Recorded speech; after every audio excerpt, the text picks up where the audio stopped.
Hello, how you doing? I hope you're staying safe and staying well wherever you are. It's just after 9 o'clock here in Port Stewart in Northern Ireland, and as usual, I'm reading a chapter from one of my books. And this evening, I'm going to be reading another chapter from Breadboy. Cannot believe that we're already up to chapter 13 of Breadboy. It just shows how long we've been in lockdown. I've been reading chapters of my books every night since it started here in Northern Ireland. So that was 20 chapters of Paperboy, and we're now up to chapter 13 of Breadboy. So I hope you enjoy this. I'll take a wee break in the middle to say hello to a few people as you're joining me. This is about me being a wee good living fella as a teenager in 1978, and this chapter is called Missionary Man. The summer of Greece was slipping away as rapidly as the stock of Vita loaves in the Ormo mini shop on a bank holiday weekend. With only 2 more weeks to go before a return to the oppression of homework, uniforms, and PE teachers, my heart was now strangely warming to spiritual matters. So far, the summer of 1978 had been dominated by a worldly preoccupation with the delights of London and Greece and beautiful Italian girls. Now I believed the time had come to attend to my vast religious responsibilities. Everyone said I was a wee good living fella. Mrs. Piper announced it with glee because she spoke on behalf of God. Timothy Longsley sneered about it because he was too clever for God. I got saved at a wee meeting at the caravan site in Malile in 1972. When it rained, the children's mission took place in an old cottage where they stored the bins for the caravan site. All the kids on the holiday from the Shankill sat on top of the bins and got evangelised by aunties and uncles from Newry Baptist Church, who I thought were unusually young and happy to be actual Christians. We sang choruses about getting our sins washed away, and we learned Bible verses off by heart. We competed in quizzes where the victors won pencils with John 3:16 on the side. And so it came to pass that I got born again on a bin in Malile.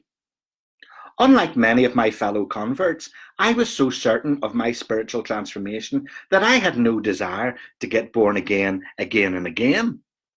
Some of my mates put their hand up to get saved at wee meetings every week because they'd smoked or lied or said fuck since the last time.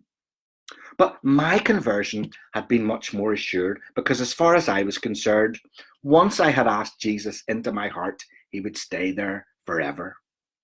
My boss and occasional religious advisor, Leslie, called this blessed assurance of salvation from the flames of eternal damnation. My atheist dad referred to it as my fire insurance policy.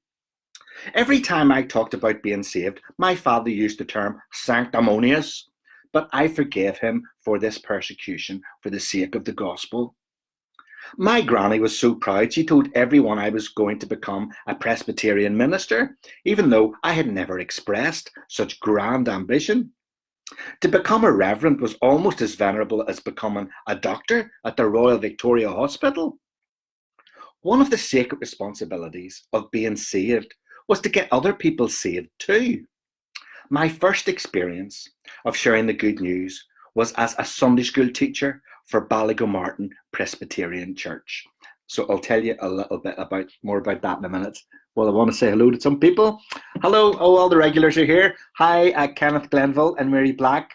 Hi, Evelyn Brown and Anne Kirk. Hello, Anne Riding. Hi there, Dee Smith. Good evening. How are you doing? Hello, Andy Thompson. And Sam Thompson. Hi, Susan. Few reading, listening. We'll meet again for the 100th time today. Yes, I've been watching some of that too. Hi, also Angela and Keith. Good to have you along. And hi, Marlene Williamson. And Nigel McComb. Good to see you. Hi, Neve and Ian and Neil. And I'm glad you're enjoying the book. Aline Bonner as well. So anyway, back to my responsibilities as a Sunday school teacher. I was very young for such great responsibility, but the church couldn't recruit enough adult Sunday school teachers to go round. So when Leslie spearheaded the campaign to open a brand new Sunday school in White Rock Orange Hall, especially for the lost children of the estate. I was one of several teenage Sunday school teachers recruited for service in this missionary outpost. I was pleased to be entrusted with the salvation of the children of the estate at such a young age, and I prepared every Bible lesson diligently. The zealous teenage teachers met the Reverend Lowe outside the church every Sunday afternoon, and he drove us round to the Orange Hall in his hatchback. Once we got through the security gate and the bomb-proof front door, we taught wee choruses and catechism questions to the children who sat around formica tables, still sticky with lager from the dinner dance the night before. My mother said Leslie was an awful good big crater for persuading the Orange Order to allow the church to open a new Sunday school in their premises. My father said they were only doing it to get put on the church insurance policy in case the provost burnt down the Orange Hall. I was shocked that my father misconstrued every act of faith as relating to an insurance policy of one sort or another. Could he not distinguish between Presbyterianism and the Prudential? The Reverend Lowe was ever patient when I arrived late most Sunday afternoons because I had been absorbed in some black and white St. Trinian's movie on BBC Two. However, he showed little patience when the British Army stopped us en route to the Orange Hall. One Sunday, a young soldier from a regiment that was new to our neighbourhood had the audacity to ask our religious leader for his driving licence as proof of identity. This was sacrilege. I knew no one in the world less terrorist-minded than the Reverend Lowe, and he was wearing his dog collar and everything. Everyone on the road knew and respected the Reverend Lowe, and very few people, apart from my father and Granny, dared to argue with him. My father argued about the existence of God, and my Granny argued about the persistence of Paisley. "Driving licence, please," demanded the soldier, who looked far too small for an army uniform. The request evoked an initial shocked silence in the car. "Listen, boy," began the Reverend Lowe. You knew you were in trouble when the Reverend Lowe called you boy. He even called the paramilitaries boy when he ordered them off the streets in a riot, even Big Duff. I wish I'd seen that. "You are a guest in my parish, boy, and we have children to teach," he proclaimed with all the boldness of St. Paul. "But how do I know it's a real collar, mate?" asked the soldier inadvisedly. Now I was embarrassed, because not only was this naive, gun-carrying teenager accusing the Reverend Lowe of impersonating a vicar, but now he was referring to our minister as mate, like a Cockney in a Carry On movie. I knew the army was here to stop the IRA from killing us and all, and I was very grateful, but they didn't seem to trust anybody, even the goodies. It was as if the soldiers thought we all wanted to kill them.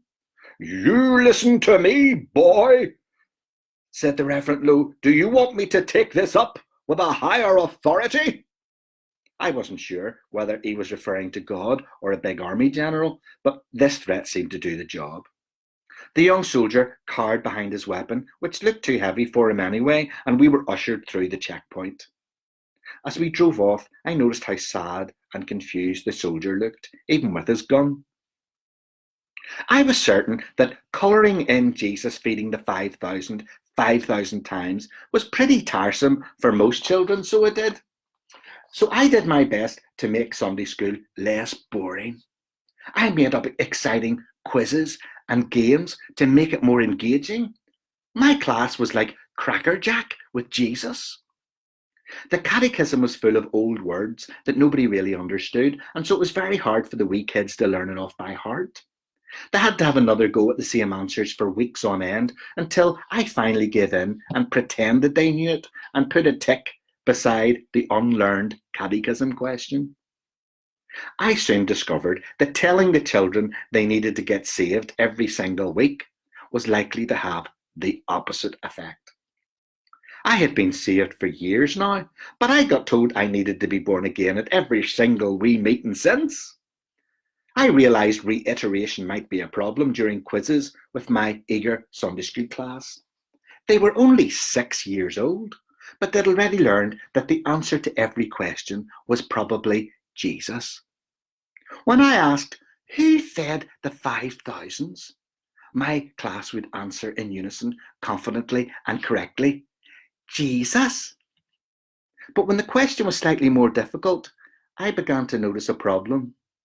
Who was the first man? I asked. Jesus, was the reply.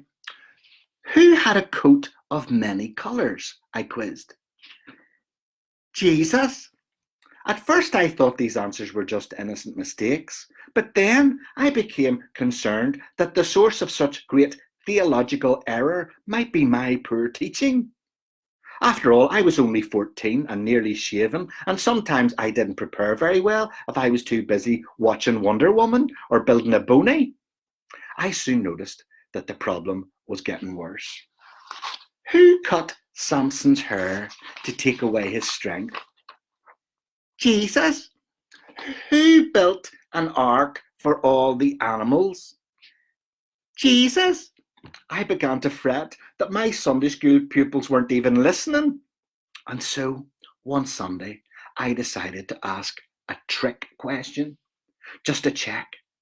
I ensured we were well out of earshot of the Reverend Lowe, and I lowered my head so close to the table that I could almost taste the harp lager residue from the night before.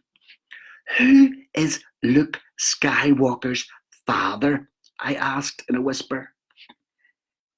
Jesus, came the reply. Oh, Jesus, I prayed. I was a failure in the service of God. My young disciples didn't know the difference between the Son of God and Darth Vader. My guitar playing skills proved much more useful because Sunday school required good musical accompaniment for singing all the wee choruses, and there was no working piano in the Orange Hall because Orange men generally preferred flutes. To my relief, most of the Sunday school classes, such as Running Over, Jesus Loves the Little Children, and Away Far Beyond Jordan, required only the same 3 chords as my primary musical masterpiece, Hang Down Your Head, Tom Dooley. However, leading the praises of 50 children in the upper Shankill was not without its disciplinary challenges. In Climb, Climb Up Sunshine Mountain, there was a tradition of allowing the children to sing All Together Now at the end of the song before repeating the whole chorus for a second time. This was regarded as a slightly worldly practice, more akin to a sing-song in a pub, but the Reverend Lowe tolerated it because it made the children very happy. However, one Sunday afternoon, the McLarnon twins, with the shaved heads and snatters, sang All Together Now after the second rendition of the chorus. Everyone, including the Reverend Lowe and myself, laughed at this impish rebellion, and we sang the chorus for a third time. But at the end, the twins and several others added another All Together Now and proceeded to sing the whole song through once again. Climb, climb up Sunshine Mountain, faces all aglow. I had no idea what the words actually meant, but when the twins initiated a 5th repetition of the chorus, my own face began to glow with some frustration. Boy, that's enough now, said the Reverend Lowe. I stopped playing my guitar, but it was too late. The whole of the Sunday school was united in a harmonious rebellion, from the smallest toddler with a dummy to the oldest teenager blowing gum. Maybe this was their revenge for all the repetition we had been subjecting them to for months. They were going wild. It reminded me of the wee lads on the island in Lord of the Flies in my English class, and I didn't want to end up like Piggy. The children refused to stop singing Climb, Climb Up Sunshine Mountain, as stubbornly as the wee ginger Walton refused to stop wearing dungarees.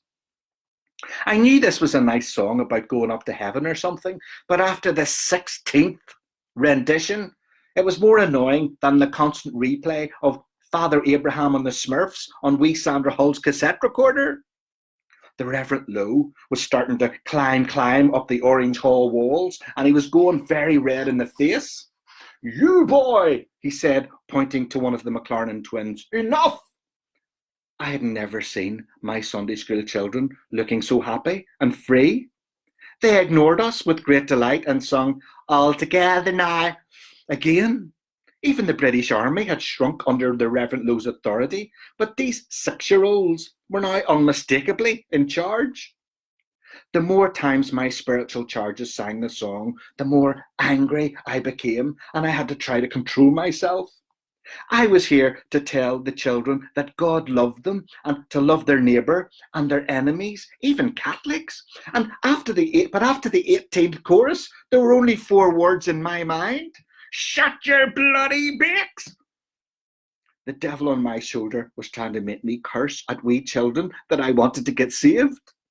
Fortunately, the angel on my other shoulder calmed me down and reminded me I was the only pacifist teenager in West Belfast. But inevitably, after more than 20 repetitions, I snapped. I broke my pacifist principles and I shamed my Sunday school profession. I picked up a McLaren twin by his skinny arm and threw him out the front door of the Orange Hall.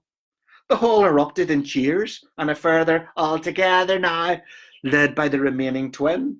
Now the Reverend Lowe was pointing at the biggest culprits, and I became the bouncer, picking them up and removing them by force. It was like the RUC removing protesters from the road during the Ulster workers' strike. After a short chase around the hall, I eventually caught the surviving McLaren twin behind the beer crates, and I ejected him from this place of theological learning in the same rough fashion as I had dispatched his brother. The only difference was that this twin bit me on the arm, and disgracefully for a Sunday school teacher, I impulsively slapped him round the head and shouted, "You cheeky wee shite!" How had my desire to teach love and forgiveness been reduced to this? Weeks of steady teaching and singing and catechism repetition were reduced to violence and shouting and swearing in a matter of minutes, and all to the tune of "Climb, Climb Up Sunshine Mountain." I was ashamed, but thankfully the Reverend Lowe had not observed my shocking reaction to the twin bite amid the tumult and chaos now surrounding him. I could tell from the laughter that the McLaren twins didn't seem to mind, and I concluded they'd probably been called much worse. "Take them home, boy," commanded the Reverend Lowe across a sea of giggling ponytails and scrapping Bible scholars. Outside the security gate, I grabbed both McLaren twins firmly by their arms and marched them to the front door of their house at the top of the estate. The boys didn't object or resist because they were still laughing. Their hysterical laughter produced snatters that they rubbed on my good Sunday jacket, insulting the fact that it cost my mother 20 weeks at 99p from the Great Universal Club Book. "Why is Sunday school not like this every week?" asked one twin as the front door eventually opened. Mrs. McLaren was standing in her dressing gown, looking somewhat flushed, as if she'd just finished running a big long race like Mary Peters. "Oh, sorry, love. I was just having a wee lie down," she said in a strangely flustered manner. "They always have a wee lie down when we're at Sunday school, so they do," added one of the twins, pointing at his father coming down the stairs in his Y-fronts. Within seconds, the twins were taken inside for retribution. I was offended by the realization that rather than sending their children to school, to Sunday school, to benefit from my spiritual instruction, the parents were actually using my childcare services so they could have a wee lie down every Sunday afternoon. Okay, I'll continue the story in a minute. In the meantime, say hello to a few people where they got to the last time. Yes, hello to the lovely Leslie from up the country who's down the stairs. Hello, Andy McCauley and Jim, and hello, Linda Buchanan. Yeah, a few memories of Greenhill YMCA there I was reading about the other night. Hi, Mark Agnew and Joy Weisner. Hello, Fiona. How you doing? Good to have you along. Hope you're well. Hi, Linda and Yitzhak and Siri. Hi, Amy Nolan in the States and Ruth Blevins. I'm glad you're enjoying it, Neve. And Susan uh, sat like a Cheshire cat, she says. Glad you're enjoying it, Michael McKinley Sr. Have a great weekend, says Marty McCauley. Same to you. Hello, Jackie. And yeah, I'm glad you're enjoying it, Fiona. And Mona and Mike. So we'll continue with the story of me as missionary man. Okay. The following Saturday, between armfuls of loaves, I reported the whole sorry story to Leslie. He couldn't help chuckling, but I knew he took these matters very seriously. Leslie shared my concerns for the spiritual welfare of the lost children of the Upper Shankill.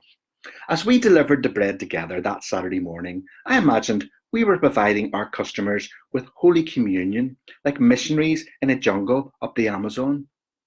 The communion bread was a plain Ormo loaf, and the sacred wine was Fanta, unlike in the Presbyterian Church, where the bread was shortbread tray bakes and the wine was Ribena, because alcohol was a sin. Leslie and I prayed fervently as we delivered the bread that the whole road would be saved. But that was a queer lot of saving, but we believed God could do it. All of this experience of providing for the spiritual needs of the Upper Shankill was good preparation for going to Dublin as a summer missionary. Leslie seemed only too happy to grant me further unpaid leave for this religious adventure. Earlier in the year, I had applied to be a teenage evangelist to save the children of the south of Ireland. Everyone was Catholic down south, and apparently the Pope was coming to visit them all soon. So I was led to believe there was an awful lot of saving to be done down there before he arrived. I had been to a training weekend in Kilkeel with the other summer missionaries, mostly teenagers from Ballymena who were much more good living than me. They didn't go to sinful discos like me because dancing made you have sex, and they didn't watch television on Sundays like me because God didn't allow fun, especially on the Sabbath. Several of my holiest peers were Baptists who talked inexplicably about the dangers of marrying outside of the denomination. I was taken aback when the girls had to wear hats and weren't allowed to wear jeans when they were talking about God.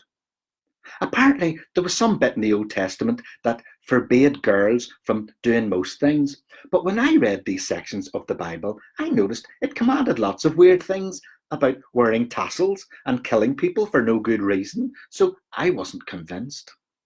I was certain God loved girls just the same as boys, no matter what all the important men said. Of course, I dared not argue with the leaders in case my worldliness should be exposed and I would not be allowed to become a summer missionary like all the others.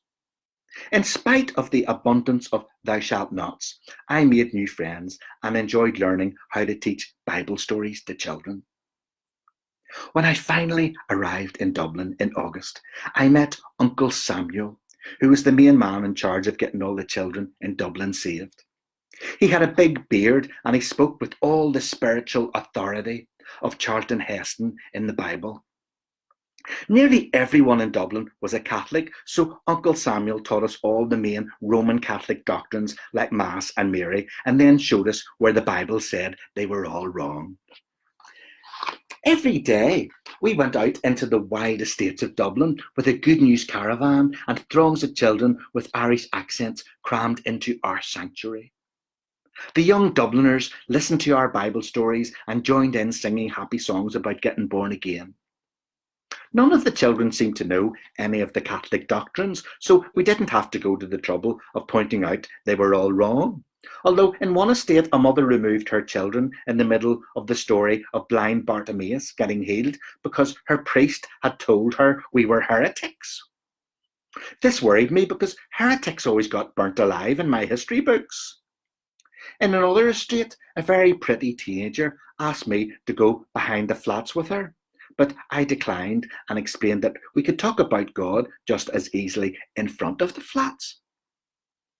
One day, in a huge estate with horses and bricked up flats like Belfast, we were happily telling the children an exciting story about a missionary saving the natives in Africa, when suddenly the Good News Caravan came under attack. Uncle Samuel had only just been explaining that missionaries got beaten and eaten because they were so saved. He said that only the best Christians got persecuted because when you loved God with all your heart, you didn't care about annoying people. As if to demonstrate this biblical truth, projectiles began landing on the roof of the caravan. We hard men from Dublin were throwing stones at us. At first, we didn't know what to do. My training as a summer missionary had been very thorough, but it had not prepared me for this because throwing stones wasn't a Catholic doctrine, as far as I was aware.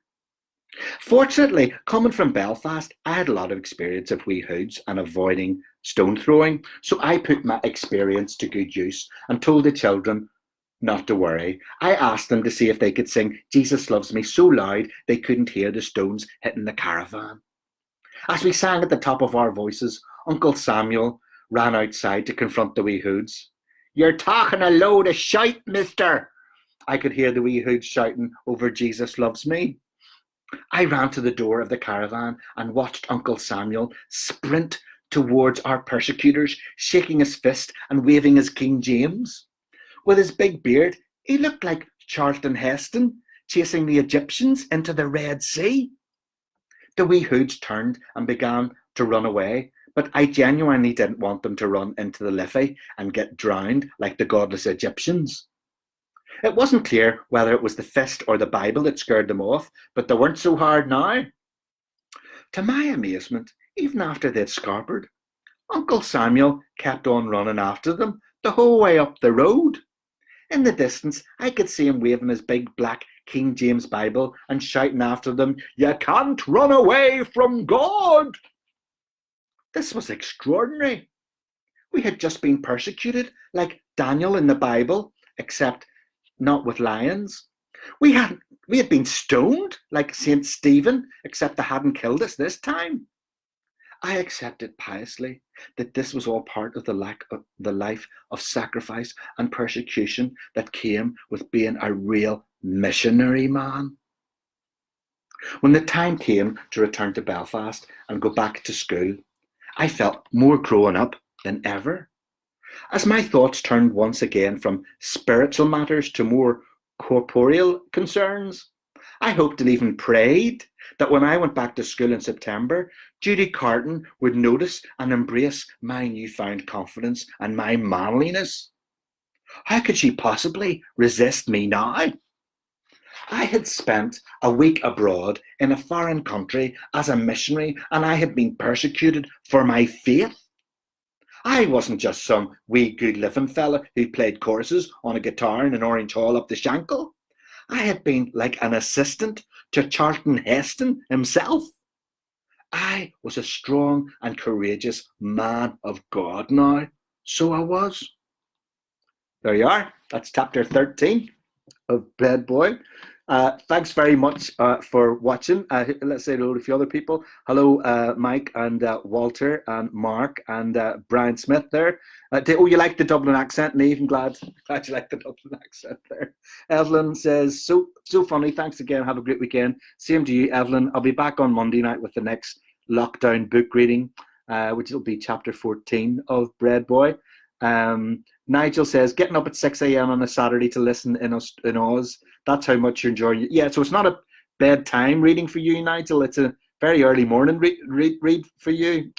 Glad you're getting up to listen to it in Australia. Glad you loved it. Yeah, see you on Monday. Thanks very much, Dame. Glad you enjoyed it too. Okay, so I'll see you again on Monday night for the next chapter. Until then, stay home, stay safe, stay well, and stay positive.